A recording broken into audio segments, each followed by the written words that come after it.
أسباب تصنيف الكتاب والتدوين الفن. وإن من أعظم نعم الله علي أن أعطاني منه حظا وأعطاني منه حظا، يعني من هذا العلم، وجعل لي منه نصيبا، وما أنفك وأعترف بتقصيري وأبوه وما أبرئ نفسي إن النفس لأمارة بالسوء. وبين أنا جالس ذات يوم بعد صلاة العصر متوجها إلى الله سبحانه وتعالى إذ ظهرت روح النبي الكريم صلى الله عليه وآله وسلم وغشيتني من فوقي بشيء خيل إلي أنه صوب ألقي علي، ونفس في روعي في تلك الحالة أنه إشارة إلى نوع بيان للدين، ووجدت عند ذلك في صدري نورا لم يزل ينفسح كل حين. أبو نفس والروح بالدم القلب.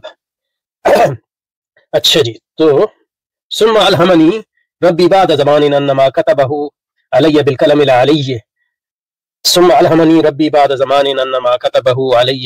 العلي أن أنتهد يوما لهذا الأمر الجلي، وأنه أشرقت الأرض بنور ربها وانعكست الأضواء عند مغربها، وأن الشريعة المصطفوية أشرقت في هذا الزمان على أن تبرد في قمص سابغة من البرهان.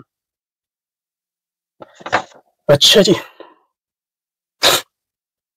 البرہان پہ جو ہے الجلی کو تو دیکھ لیا تھا. الجلی سے مراد واضح، العلی مرتفع اور رفیع القدر، الجلی الواضح من جلا الامر جلان وضح. وفي هامش الاصل كشفت بعيني الثابته فوجدت فيها الانتهاء لهذا الامر، النهض لهذا الامر، وان الشريعه المصطفويه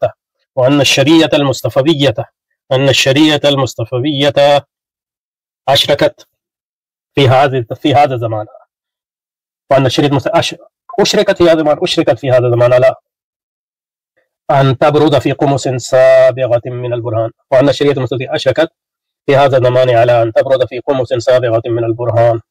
برهان قوله أشرقت الأرض بنور ربها إشارة إلى تجديد النبوي صلى الله عليه وسلم وتنويرها بالبراهين العقلية. برهان کہتے ہیں آگے میں دلیل کو عربی